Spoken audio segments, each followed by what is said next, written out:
L'Afrique du Sud qui répertorie les cryptos comme des actifs financiers, Tesla qui reste l'un des principaux holders de Bitcoin, les NFT de Reddit qui sont un succès, la FIFA qui se lance sur Roblox, ou encore un géant européen qui soutient le Web3. Bienvenue dans ce Daily Crypto où je vais vous résumer ces dernières actualités du monde crypto. Et comme d'habitude, si vous appréciez ce format, pensez aux commentaires et au like pour le référencement de la vidéo, et à l'abonnement ainsi que l'activation de la cloche pour être notifié dès que je sors une nouvelle vidéo. Mais avant de parler des actualités du jour, commençons avec l'état du marché en ce jeudi, avec un marché qui est toujours majoritairement dans le rouge alors que Bitcoin est encore et toujours dans la zone des 19 000 $, et les cryptos qui surperforment aujourd'hui le marché sont le Kava avec un plus 5% et le XCN avec un plus 8%. Mais passons sans plus attendre aux actualités de ce jeudi 20 octobre 2022. On débute les actualités du jeudi avec l'Afrique du Sud qui inclut désormais l'ensemble des cryptoactifs dans la catégorie des produits financiers. En effet, alors que les fraudes liées aux cryptos se multiplient en Afrique, avec par exemple le fondateur de la plateforme de trading AfriCrypto, qui était parti avec la caisse composée de 3,6 milliards de dollars en crypto en juin 2021, il était devenu urgent de catégoriser ces actifs afin de poser un cadre légal clair qui ne laisse pas de flou juridique dont les fraudeurs pourraient profiter. De plus, cette qualification se fait suite à la demande du GAFI, le groupe d'action financière qui est un organisme intergouvernemental de lutte contre le blanchiment d'argent et le financement du terrorisme, qui leur avait imposé d'encadrer le secteur, sans quoi le pays centrafricain se serait retrouvé sur la liste grise du GAFI, ce qui aurait compliqué leurs échanges commerciaux avec d'autres pays. Parlons maintenant de Tesla et Elon Musk qui font beaucoup parler d'eux dans les actualités crypto aujourd'hui. Hier, on a eu la société productrice de véhicules électriques qui a publié ses résultats trimestriels qui montrent qu'elle a réalisé un chiffre record de 21,5 milliards de dollars, des résultats 2 fois supérieurs à ceux de Renault, mais qui restent inférieurs aux attentes et qui montrent que les objectifs pour l'année 2022 seront difficiles à atteindre. Mais si je vous parle de Tesla aujourd'hui, c'est parce que dans cette publication de leurs résultats, on retrouve l'équivalent de 222 millions de dollars de Bitcoin qui sont toujours détenus par la société. Et donc malgré la vente de 75% de leur Bitcoin en juillet dernier, en raison de, je cite, une incertitude liée au confinement en Chine, Tesla reste malgré tout une des sociétés à détenir le plus de Bitcoin avec Galaxy Digital qui détient l'équivalent de 313 millions de dollars, et bien sûr MicroStrategy qui reste le holder de l'extrême avec 130 000 BTC, soit l'équivalent de 2,48 milliards de dollars au cours actuel.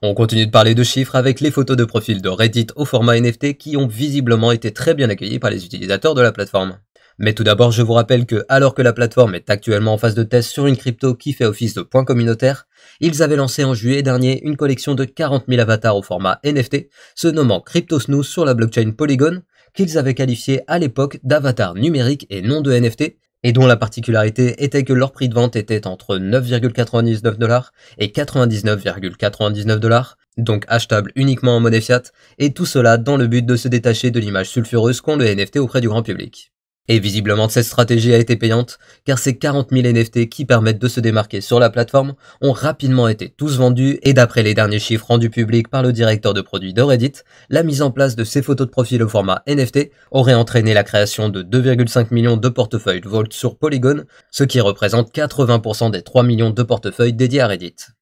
À savoir que sur OpenSea, comme vous pouvez le voir à l'écran, on peut retrouver 4 de ces CryptoSnoo dont le plus cher a été revendu pour 115 ETH. Donc au final, alors que Alexis Ohanian, le cofondateur de Reddit, est reconnu comme un grand amateur de crypto, on voit que la plateforme est progressivement en train de passer à un modèle basé sur le Web3.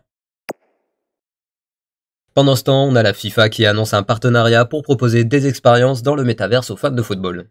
En effet, on apprend que dans le cadre d'un partenariat avec Roblox, qui est un jeu de type bac à sable, c'est-à-dire un jeu qui permet aux utilisateurs de créer, de développer et de construire des univers qui sont ensuite parcourus par d'autres joueurs, ils vont s'implanter dans cet univers qui, comme vous pouvez le voir à l'écran, vont proposer aux fans de foot, durant la Coupe du Monde, de jouer à plusieurs mini-jeux afin de gagner des récompenses. Mais je précise que ici, on ne parle pas de NFT car Roblox n'est pas un jeu bâti sur la blockchain, mais le concept même de Roblox est bien souvent associé au concept des métaverses. Et je précise finalement que la FIFA n'est pas novice dans le domaine des cryptos, car le mois dernier, ils avaient annoncé qu'ils allaient créer leur place de marché NFT sur la blockchain Algorand, dans le but de permettre aux fans de collectionner des souvenirs et des œuvres numériques en lien avec la Coupe du Monde de football masculine et féminine.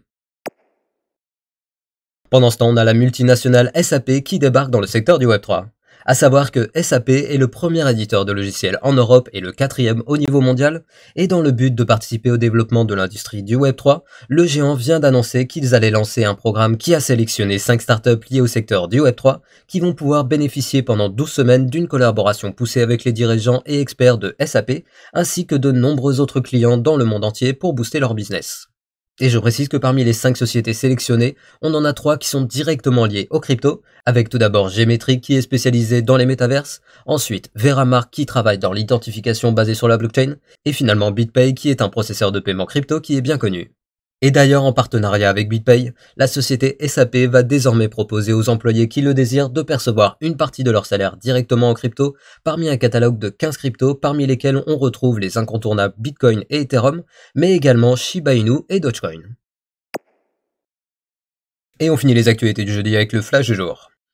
Tout d'abord, suite au rachat des actifs de Voyageur Digital par FTX pour la coquette somme de 1,4 milliard de dollars le 27 septembre dernier, la place d'échange FTX annonce que les créanciers prioritaires pourront récupérer la totalité de leurs fonds et les clients titulaires d'un compte pourront prochainement récupérer environ 72% de leurs fonds.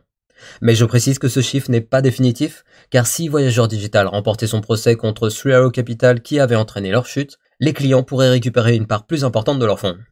Ensuite, suite à de nombreuses controverses sur sa politique monétaire et énergétique, la première ministre Liz Truss, qui était en poste depuis seulement 6 semaines, vient de poser sa démission du poste de chef du Parti conservateur. Une démission qui intervient alors que le projet de loi du gouvernement sur les services et les marchés financiers, qui devait proposer des réglementations indispensables permettant l'utilisation des cryptoactifs comme moyen de paiement, est entré en commission mercredi, et donc cette démission pourrait remettre en question ce projet de loi s'il n'était pas soutenu par le prochain Premier ministre. Et finalement, on a Elrond qui vient de révéler sur Twitter que Mastercard sera un partenaire stratégique lors du X-Day qui se déroulera à Paris du 3 au 5 novembre, ce à quoi la communauté a immédiatement réagi en déclarant en chœur que la fameuse carte de paiement Maillard tant attendue pourrait être annoncée durant cette conférence, mais je précise que rien n'est certain et bien sûr comptez sur moi pour vous rapporter toutes les annonces qui seront faites durant ce week-end de début novembre.